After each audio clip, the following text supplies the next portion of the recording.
Here we are with another rampant speculation video based off a single trailer and a logo, made in the hopes that in a few months I can have the bragging rights amongst all my friends that I called it. Today we're looking at the new Gimmick coming in Pokemon Scarlet and Violet. Don't know what I mean by Gimmick? We're talking about things like Mega Evolution, Z-Moves, and Dynamaxing, introduced to bring some variety to battles, completely unbalance the competitive meta, and make fans cry when they inevitably get booted out of the franchise, never to be seen again. Except in the anime, where apparently this season Ash is ascending to godhood, but we're not talking about the anime, we're talking about the game, so let's get into it. Look at this logo. Do you see this logo? This logo says Pocket Monsters. You probably don't read Japanese, but that's fine. Look, they gave you a little translation underneath. Isn't that nice? Except in later gens when they pretend that this says Pokemon, but we all know the truth. See this? It's the katakana symbol for not N.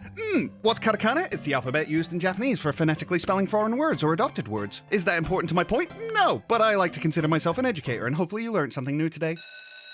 What is important is that little flick, because in recent generations, that little flick has been replaced with a symbol. In X and Y, it was the Mega Evolution symbol. In Omega Ruby and Alpha Sapphire, it was the red and blue orbs, which led to Primal Reversion. In Sun and Moon, it was the Z crystals. Ultra Sun and Ultra Moon, we get the symbol that's slapped on the forehead of Dawnwing and Duskmane Necrozma. And in Sword and Shield, we got the logo for the gym challenge. I guess the gyms were the main place you Dynamax, so for now we're going to pretend it still fits. Yes, all of these symbols are there to hint at the gimmick for the respective games. Why don't we get this in the Western logos? I don't know. Moving on! Here's the logos for Scarlet and Violet.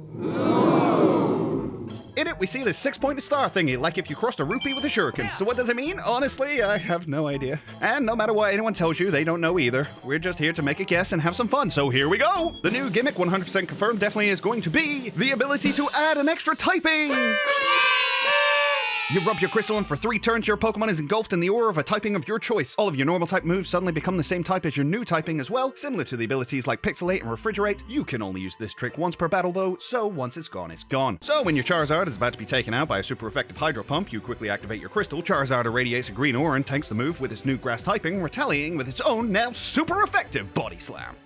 Put simply, this is the obvious choice for the next gimmick. We've messed around with evolution and superpowered moves and a weird combo of the two, but are yet to play with the Pokemon's typings, which is perhaps the most fundamental part of Pokemon next to its evolutions and moveset. What's more, we're hoping, and by we I mean I don't know you, go get your own hopes and wishes, we're hoping that the Scarlet and Violet's claim of being open world will mean we can face the gyms in any order we want to, if there even are gyms, but one speculation at a time. That being said, it would make sense to have a gimmick that meant no matter what starter you pick, you can be super effective against the first gym no matter which gym you pick. These games have been getting easier and easier since the 3D era, and the gimmicks are implemented as an instant win button for new players, so it means that little Timmy, who stupidly takes his beloved Fuecoco to the water gym, doesn't get absolutely annihilated. However, it isn't super unbalanced for online battles where people generally don't run a team of a single typing, and you'll end up in a 5D chess game with your opponent as to when to activate this ability, who to use it on, and how to maximize its usefulness for the 3 turns. It's all well and good throwing up a ghost type aura to try and get a super effective attack off against your opponent's Mewtwo, but when they redrew and swap into Snorlax, making your moves ineffective, you're gonna feel dumb. Does this mean that taking on some auras are better than others? Of course it does, but I didn't design the type chart, did I? Also, in case you're wondering why I'm suggesting these Pokemon give off auras during this like some roided up Dragon Ball Z character, it's because GameFreak aren't about to design 18 different type variants for every Pokemon they include. Plus, that kind of steps on the toes of regional variants a little bit, which we're trying to avoid. At this point, if you're still here and haven't been put off by the fact that I've clearly had too much coffee and probably suffered a brain aneurysm, you'll be wondering if there's any evidence to back this up. And yes, but it's substantial.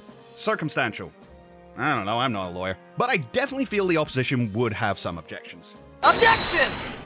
It's this old mosaic piece in the center of this city. Here we see all 18 types encircling a Pokeball. And within that Pokeball, we can see all those type representing colors all mixing together. That's kind of it, really. Others have said that the spikes around the circle make it look like the star in the logo, but honestly, I think that's a stretch. This has 4 big spikes and 8 little ones, as opposed to the logo star, which just has 6 points. I still think they're related, though, and until we have more evidence or another trailer, this is the theory I'm sticking with. What do you think of this? Will type changing be the new gimmick, or do you think it'll be something else? Do you like the way I've implemented the mechanics of this idea? Do you think we'll even have a gimmick? Let me know the answer to these and more in the comments below. And while you're down there, leave a like and subscribe, because that's gonna do it for today, guys. Thank you very much for watching. We hope you enjoyed it, and we hope you join us again on the next one. But until then, we'll catch you later.